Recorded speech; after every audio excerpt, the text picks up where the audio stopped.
It's the Locked On Podcast Network, your team every day. These are the final seconds. The lead in the fourth. Can they hold on to it? That do or die time. And everything rides on one shot. But it isn't going to be that easy. And it's a one-point game. This is down to the wire. They're going to try the three-point attempt. One shot to take you to the top. One winner. This is clutch basketball. That's the NBA playoffs. That's game. You are Locked On Magic, your daily Orlando Magic podcast. Part of the Locked On Podcast Network, your team every day. And you are indeed Locked On Magic. Today is June 28th, 2021. My name is Philip Rossman-Reich. I'm the expert insight editor over at OrlandoMagicDaily.com. You can follow me on Twitter at PhilipRR_OMD. On today's episode of Locked On Magic, the Magic's coaching search. It takes a surprising yet expected twist. We'll break down the latest rumors as the Orlando Magic continue to search for a new coach, who is still our leader in the clubhouse, and what to expect this week. We'll get to all that coming up here in just a moment. Before we do any of that, I do want to remind you all you can check out all the great podcasts on the Locked On Podcast Network. By searching for every download podcast for Locked On and the team you're looking for. Just like there's podcasts here covering the Orlando Magic with excruciating detail, there's podcasts covering every single team in the NBA with the same level of care and detail that you can only find from a local expert who knows their team best. Want the lowdown on the Milwaukee Bucks after their big Game 3 win over the Atlanta Hawks? Check out Locked On Bucks. No matter who your team is, whether it's in the NBA, NFL, NHL, MLB, or college too, there's a Locked On podcast for you. To search for every download podcast for Locked On and the team you're looking for, the Locked On Podcast Network. It's your team every day. This episode is also brought to you by Spotify Green Room. Download the app and join me this week on Thursday at 5 p.m., our usual time, to get in on the action. Again, that's Thursday at 5 p.m. on Spotify Green Room. You know, initially my plan for today's episode was to kind of give a generic update of the Orlando Magic's coaching search, because it's still ongoing, even though it's been fairly quiet. Talk a little bit about the NBA draft combine, who stood out, what rumors the Magic were involved in, or who the Magic might be looking at, where we stand now a week after the NBA draft lottery, and where the Magic might pick now that we have roughly a month to go until the NBA draft. And then at about 6 o'clock, the news hit. Shams Charania of The Athletic was the first to report it, or the first that really got widespread. The Orlando Magic had interviewed Anthony Hardaway, yes, Penny, the head coach of the Memphis Tigers. And not only did they interview him, he had become a, quote, serious candidate. Then the rest of the reporting came in. Our good pal Keith Smith of Spotrac reporting that not only was Penny's interview and not only did Penny's interview go well, a source that he has within the Orlando Magic said that Penny would be the dream hire. Not only that, the Athletics reporter that covers Memphis, and I'm going to get his name here in a sec.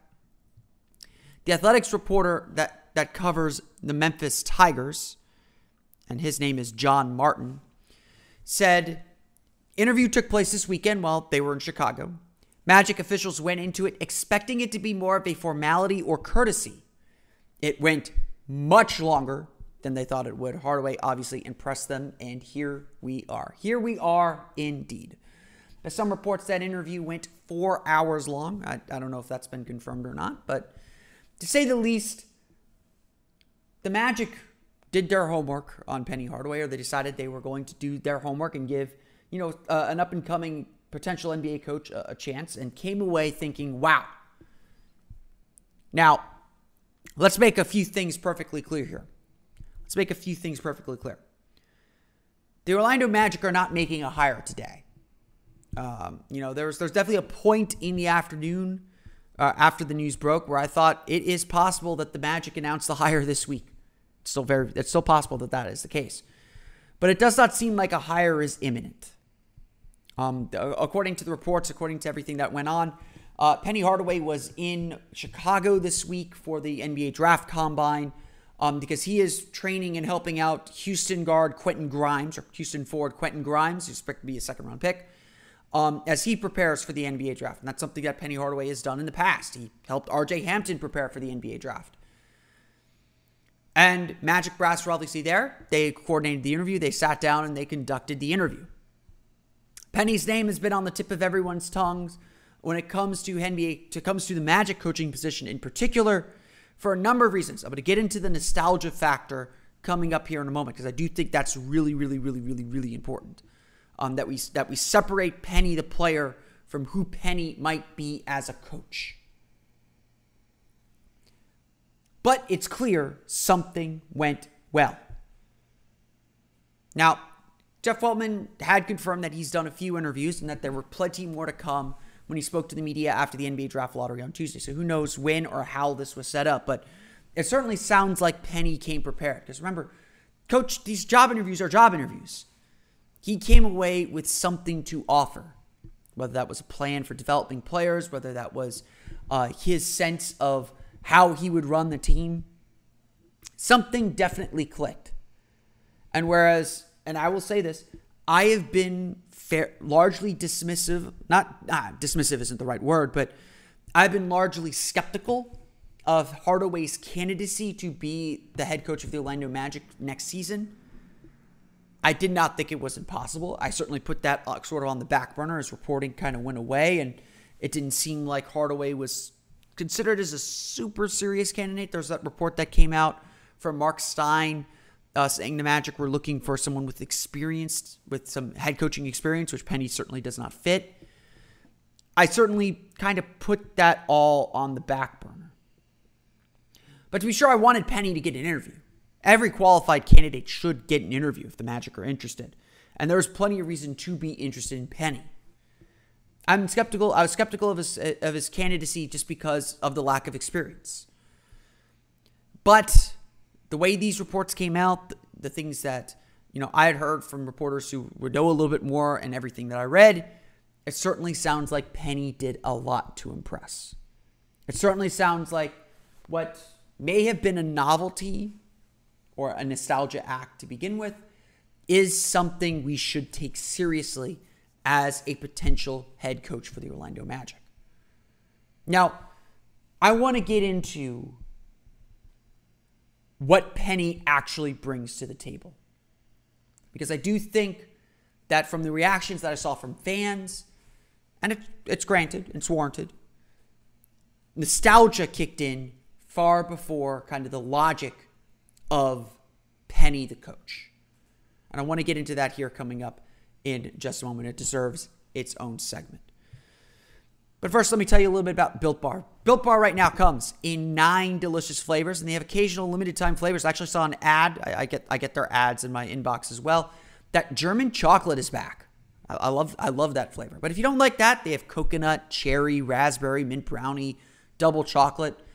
All good flavors. All things you'd want to eat. They sound like candy bars. Well, it tastes like candy bars too.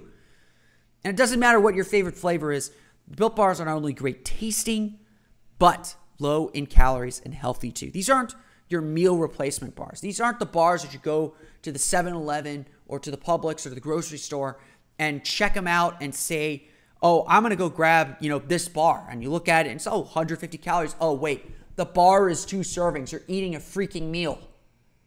You and I don't work out enough to need a 4th meal. Come on, we're not NBA players. I hit the bike for 30 minutes. I just need a little protein kick to get me back into my day after I'm done with my workout, or just that little bit in the afternoon to get me through the rest of the day. That's what Built Bar delivers. Most of the flavors have 17 grams of protein and only 130 calories, with only 4 grams of sugar and only 4 grams of net carbs. Your diet can afford it. Trust me. I'm on a diet. My diet affords it. Some of the bars have a little bit more at 180 calories, but again, all the bars, less than 200 calories. No matter the flavor, it's a chocolate treat that's completely guilt-free. So go to BuiltBar.com and use promo code LOCK15 and you'll get 15% off your first order. Again, use promo code LOCK15 for 15% off at BuiltBar.com. This episode is brought to you by ESPN Plus. Dustin Poirier and Conor the Notorious McGregor will settle the score at UFC 264 on Saturday, July 10th, exclusively on ESPN+. After Conor McGregor defeated Poirier in 2014, Poirier evened the score in January, setting up the most highly anticipated rubber match in UFC history. UFC 264 is exclusively available to ESPN Plus subscribers for $69.99. Or sign up now to get UFC 264 and an ESPN Plus annual plan for $89.98. Visit espnplus.com/Spotify.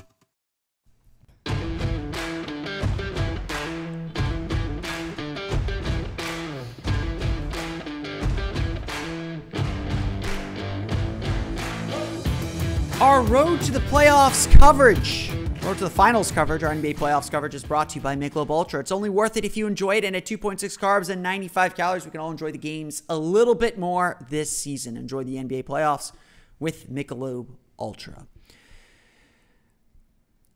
The reaction when the news came out that the Magic were seriously interested in Penny Hardaway was fairly predictable. There's a lot of excitement among the Magic fan base. The reactions on Twitter were pretty clear and pretty positive. Fans like this idea. I'll admit it too. Even before the job opened up, fans liked the idea of bringing Penny Hardaway home. Look, this isn't some crazy idea. I've had people pitch me other crazy, terrible coaching ideas. Penny Hardaway at least has some truth to it or makes some sense. This is a guy who is established already as a coach in basketball ranks, has been successful with young teams, and has a little bit of a coaching acumen. But it doesn't always feel like that's why fans are responding to Penny and responding to him in the way that they are. Why, when I took Penny off my coaching power rankings list on OrlandoMagicDaily.com last week, some people were like, why is Penny not on this list? And it's because, well, I don't really view him as a super viable candidate at this point. There's been no reporting on him. He already kind of said, I'm not interested in the job, he signaled that he wasn't super interested in the job. And I kind of was like, he's probably not quite ready for this position. I didn't view him as super serious. So again, my tune is changing here. Right? There's certainly more reporting to suggest that it is serious, and you got to dig a little bit deeper. We'll dig a little bit deeper in a sec. But the general thought has been, we're bringing one of the franchise's best players home. We're bringing one of the franchise's legends home to Orlando, to the city that made him basketball famous, to the city, to a place, and frankly, making up for, kind of the ugly exit that he had the first time around. It feels like a natural fit. But that's the thing about nostalgia. Nostalgia can cover up a whole lot of bad things. Nostalgia is a blanket. It comforts you. Makes you feel good. Makes you remember good times. And certainly Penny provided a lot of good times for this Magic team and for this Magic franchise. He's in the Orlando Magic Hall of Fame, obviously. He is Orlando Magic royalty. The guy is on the Mount Rushmore. He's one of the 4 best players in franchise history, and that is, frankly, inarguable. Seeing him back in a Magic uniform, and the joke on Twitter throughout the day was, if you hire Penny and then bring back the pinstripe uniforms, that is a home run offseason. Sure, for the marketers, for the people in the marketing department, and I'm not going to begrudge the marketers for playing on that nostalgia. If the Magic hire Penny Hardaway, I can guarantee you he will be on every Magnet schedule, and he will be the selling attraction for this team. That's just how it's going to be. And from a marketing perspective, sure, that makes sense. But that should not be the guiding principle.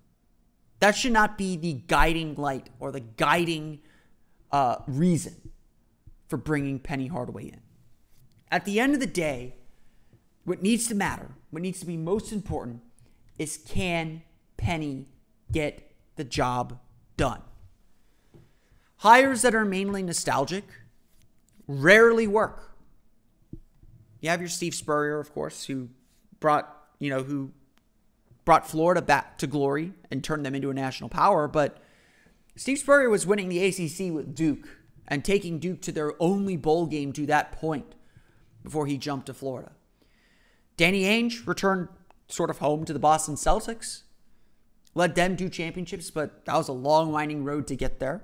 Most people forget that. And he had experience as a head coach. It is very, very rare to see nostalgia hires alone. And Ainge wasn't hired merely because of nostalgia, but it's rare to see nostalgia hires alone work. The Magic should have experience in this in recent history.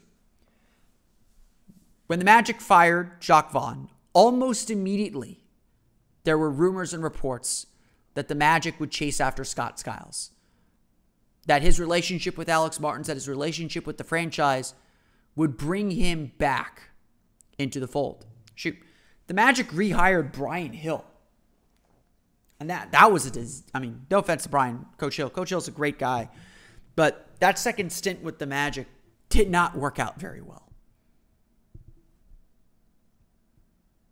But back to Scott Skiles. The Magic brought in Scott Skiles. He got an interview because of his relationship with the team, because of the nostalgic pull that he had for the franchise, and he at least could get the job done. But the way the Magic brought him in with the franchise, with the ownership and Alex Martins, bringing him in over the head of the general manager, kind of put a sour taste on everything.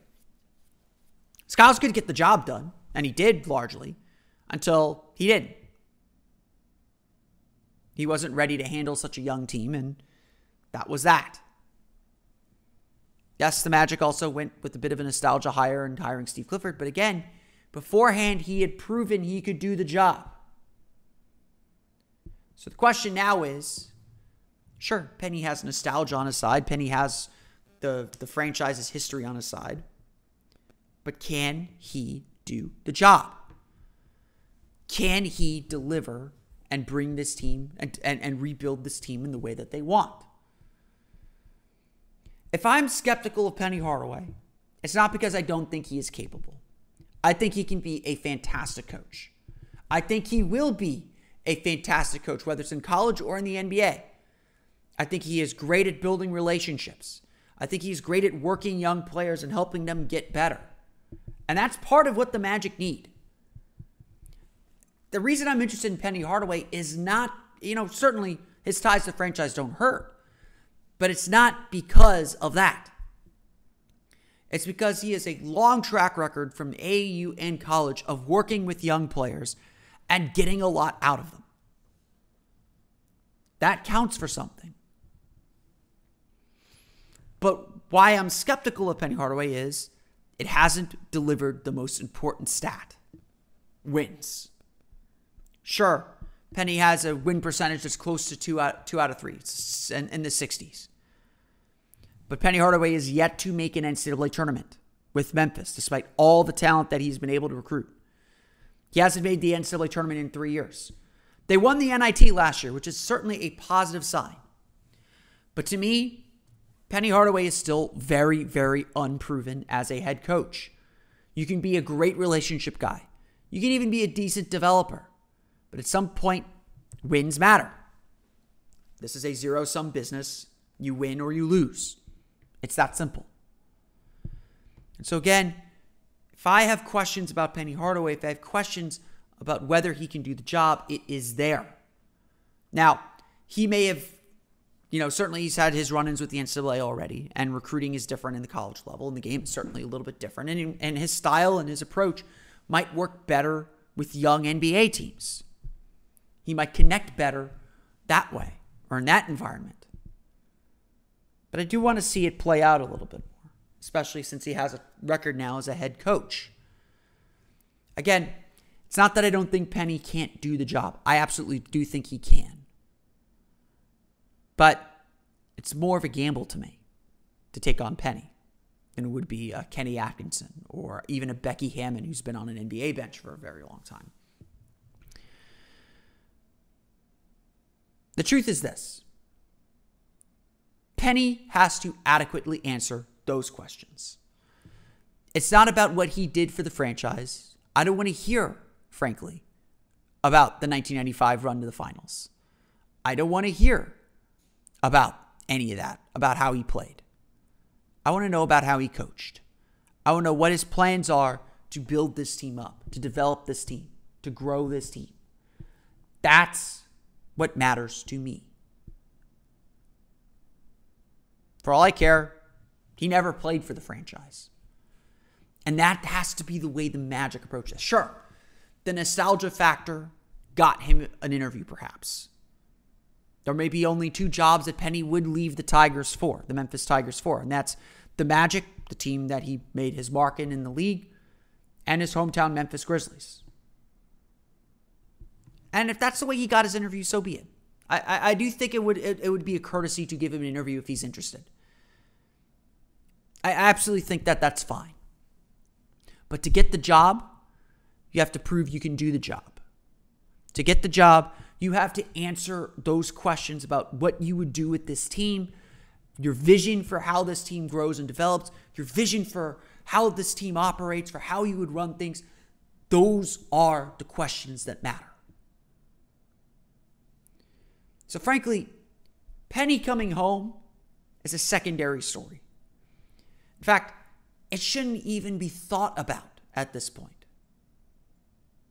To me, Penny is in the same group as the other coaches that the Magic have already interviewed or are reported to be interviewing. He's got to prove that he is the right man for the job. If your reason for supporting Penny Hardaway's candidacy is because he played for the Magic, that's the wrong reason. At the end of the day, he has to do the job. At the end of the day, he has to be the man that develops and leads this team up and progresses this team. In my opinion, I don't think this is the coaching cycle for Penny Hardaway. If you ask me, just from what I've seen and from what I've observed, Penny needs more time to really kind of settle in as a head coach. I'd like to see him win, to be frank. If he'd made the NCAA tournament a few times, I might be a little bit more open to it, but I need to see him win. I need to see him pick up victories and achieve something real at the college level. And when he does that, then I think he and the Magic might be ready. Then again, I'll admit to this too. This is the kind of young team that Penny is probably best suited to coach. So if the Magic were ever going to hire Penny Hardaway, it might be now or never. We'll talk a little bit more about the coaching search and what else is going on in the coaching search as the day developed beforehand or before the Penny rumor hit. We'll talk a little bit about who else is up for the job as far as we know coming up here in just a moment. But first, BetOnline is the fastest and easiest way to bet on all your sports action. Baseball season is in full swing, and you can track all the action at BetOnline. Get all the latest news, odds, and info for all your sporting needs, including MLB, NBA, NHL, and all your UFC MMA action too. Before the next pitch, head over to BetOnline on your laptop or mobile device and check out all the great sporting news, sign-up bonuses, and contest information. Don't sit on the sidelines anymore, as this is your chance to get into the game as teams prep for their runs to the playoffs. Head to the website, use your mobile device to sign up today, and receive your 50% welcome bonus on your first deposit using the promo code LOCKEDON. BetOnline, your online sportsbook experts. Support for this podcast comes from Invent Together. According to studies, less than 13% of all inventors who hold a U.S. patent are women. Black and Hispanic college graduates patent at half the rate of their white counterparts. But we can fix that by increasing participation in innovation and patenting by underrepresented groups. It would quadruple the number of American inventors and increase annual GDP by almost $1 trillion. Invent Together is a coalition of organizations, companies, universities, and concerned citizens committed to ensuring that everyone has the opportunity to invent and patent. Because the more diverse the American patent system gets, the stronger and more successful our nation will become. What can you do to help diverse inventors patent and unleash economic opportunity? Find out at inventtogether.org. Learn more and take action today.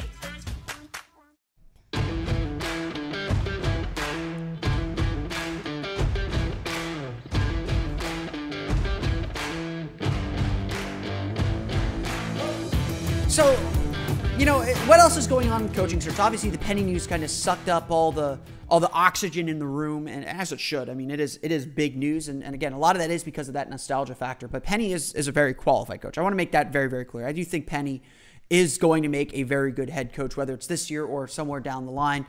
If he wants to be in the NBA, he's going to be a good NBA coach. I'm just worried that it might be a little too soon, and I think this hire is really, really important. And again, maybe Penny is the right fit for this team and for this early stage of the rebuild. I think that's certainly potentially the case. And again, if Penny has a really good plan, and it seems like he really impressed Jeff Weltman and his staff with their interview, if he has a really good plan, then by all means, if he's the best man for the job, go for it. But I want to get down into this too. He's not the only name that came up this week. We did have one more name come up this week. Mark Stein of the New York Times reporting that Jamal Mosley, the Dallas Mavericks assistant coach, the Magic had requested an interview with Jamal Mosley of the Dallas Mavericks. Now, granted, Jason Kidd has not set his staff yet, so Jamal Mosley may be on a free agent anyway. There's reports that Mosley was very upset that the Mavericks did not even give him a courtesy interview, that they seemed very locked in on Jason Kidd from the beginning. Mosley's been with the Mavericks for a little while. He was promoted to the team's defensive coordinator in 2018. He's a very well-known, he's a pretty well-known coach in NBA circles, pretty close with Luka Doncic. And again, Luka was always going to be Luka, but very much credited with helping Luka with his development and getting him in the NBA very, very quickly. But I'll note this. Mosley was the defensive coordinator for the Mavericks the last 3 years. Those 3 years, they finished 18th, and 21st. That's not to say that he is necessarily a bad defensive coach, but that was his role, and I wouldn't say the Mavericks were a great defensive team. Some of that's certainly personnel, but certainly a bit of a concern there. Now, Mosley, from everything that I've read about Mosley, he is a player's coach. He gives a lot of tough love. He's good for young players, but again, it's not experience isn't the issue with him. He's been on NBA benches long enough.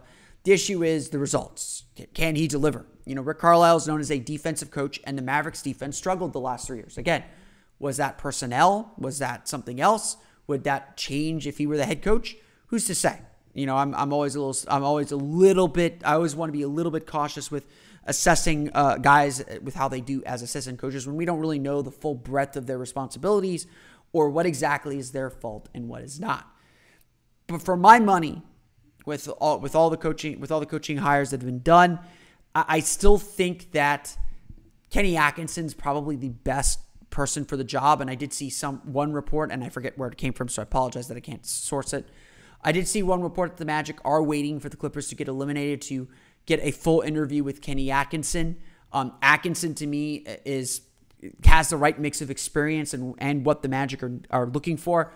I remember watching a lot of those lot of games from those Brooklyn Nets teams early on after the Kevin Garnett, Paul Pierce trade, where Atkinson's teams just played really hard. They didn't always have the most talent, but they surprised people because they played really hard.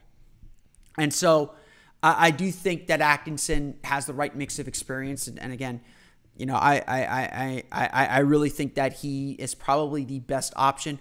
I think Becky Hammon deserves a look. I don't know if this is a job that Becky Hammon takes. I think that Becky is looking for a job where it's a little bit more tailor-made to succeed. And I think it's really disappointing that she's not going to be the head coach in Portland.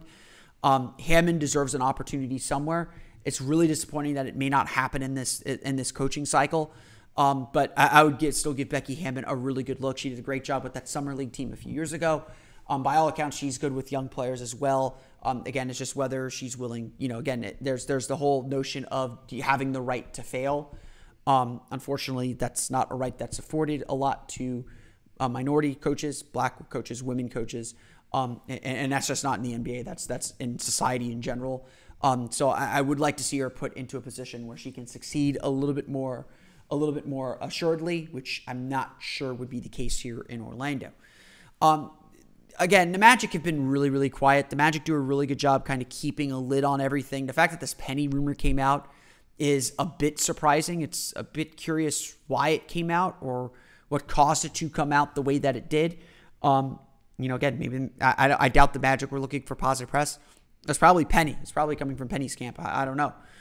But it came out, and we're going to talk about it. But The Magic do a really good job keeping things quiet. They've obviously done their head coaching search. They're still conducting interviews and still conducting their search. So, again, don't take a lack of reporting for a lack of action. I know I say that every trade deadline and every kind of transaction period. Don't take a lack of reporting for a lack of action. The Magic are certainly doing their due diligence on a lot of guys. Just because we haven't heard a lot of it doesn't mean it's not happening. I'm sure the Magic are going to be super busy. And now that the Combine's over, their attention will turn, not fully because they still got draft work. They'll probably have some draft workouts and some other things going on. But they're going to turn their attention to the coaching search a little bit more.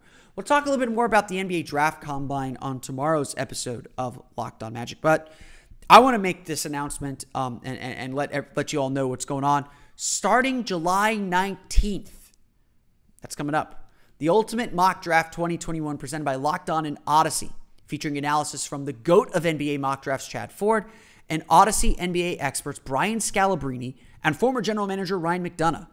Our Locked On NBA local experts, like me, will make selections and trades for your favorite basketball teams throughout this week-long special event. And yes, I've already talked to a few teams about that. Search the Ultimate Mock Draft 2021 on the new Odyssey app or wherever you get your podcasts. Again, Odyssey is your audio home for all the sports, podcasts, music, and news that matter to you. That's Odyssey, AUDACY, and get set for the Ultimate Mock Draft starting July 19th. Definitely subscribe to that. You can subscribe to this podcast as well on Apple Podcasts, Stitcher, TuneIn, Himalaya, Google Play, Spotify, and Odyssey, and all the fun places to download podcasts to your podcast-enabled listening device. You can follow the podcast on Twitter at Locked On Magic.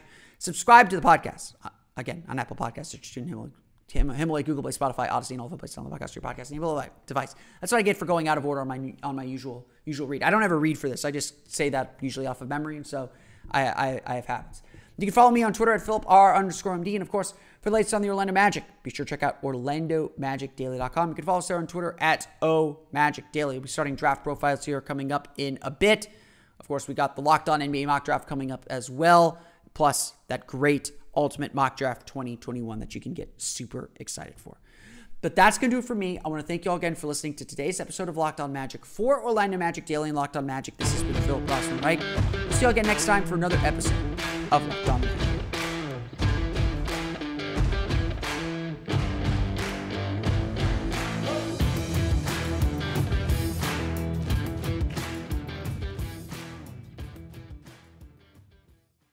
The Clippers live to fight another day. Here's what our local experts are locked on today. The LA Clippers defeat the Phoenix Suns 116-102 in Game 5 to stay alive in their series, which now stands at 3-2 in favor of the Suns. Our local experts in Los Angeles, Chuck Mockler and William Updike, called it Paul George's best playoff performance ever. Listen to that today on Locked On Clippers. The defending champion Tampa Bay Lightning won Game 1 of the Stanley Cup Finals 5-1 over the Montreal Canadiens. Today on Locked On Canadiens, the major defensive adjustments that must be made to keep them in the series. Are Damian Lillard's days in Portland numbered? The answer is on the Locked On Today podcast. All the sports news you need in under 20 minutes. Follow Locked On Today, wherever you get podcasts. Local experts on the biggest stories. It's the Locked On Podcast Network, your team every day.